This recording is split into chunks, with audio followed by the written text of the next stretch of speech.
समस्त को सप्रेम साईराम आसंतु शुणिबा आजिर प्रशांति अनुचिंता। भगवान आजी कौन आमको अनुचिंता माध्यम रे वार्ता देउछंती आसंतु शुणिबा। प्रकृत ज्ञान प्राप्ति करिबा पई कौन करिबा को पड़िबो। दुर्गाष्टमी पालन अवसर रे आमर दिव्य माता प्रेमपूर्ण भाव रे आम प्रति सुंदर रूपे इहाकु वर्णना करिसंती। जहाकु मध्य तुमे देखुछ सेमानंकु दिव्यत्वर स्वरूप बोली मने करी सम्मान प्रदर्शन कर।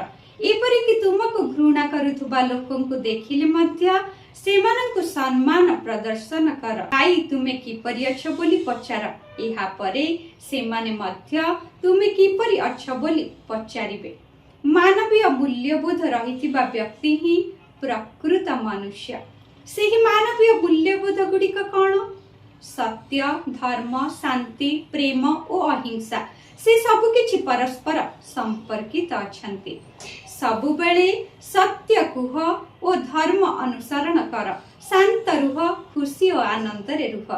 समाज भितरे प्रथमे तुमे निजको प्रेम द्वारा परिचालित कर। प्रेम ही भगवान। भगवान हेउछंती प्रेम। तेणु प्रेम रे बसवास कर। ताहेले तुमे प्रकृत ज्ञान प्राप्ति करि पारिबो। ताहा ही ज्ञान। प्रेम स्वरूप गण मु सदा बेले तुम मानक प्रेम स्वरूप बोली संबोधित करि थाए। एहार कारण हेउछि मु प्रेम रे परिपूर्ण होई रही थाए। प्रेम हेउछि मोर संपत्ति। तुमे समस्ते सेही संपत्तिर उत्तराधिकारी। मु तुम समस्तंक भितरे सेही प्रेम को बंटन करिबि। मु काहाकु मध्य आदौ घृणा करे नाही। मो निकटरे कोनसी प्रकार स्वार्थपरता नाही। मोर प्रेम हेउछि निष्काम प्रेम।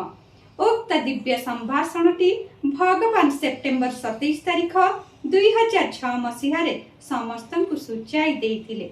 कहिबार तात्पर्य समस्त विशेष मानवीय मूल्यबोध गुड़िक प्रेमरु उत्पन्न होई थाए। जेते बेले जणे प्रेम रे परिपूर्ण होई जिवो ता पई आउ किछि प्रकार आध्यात्मिक बा पारंपरिक अभ्यासर आवश्यकता आदौ रहिबो नाही। जय साईराम।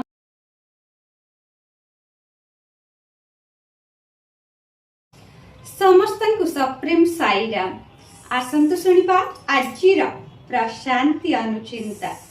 भगवान आजी कौन आमको अनुचिंता माध्यम रे वार्ता देउछंती आसंतु शुणिबा।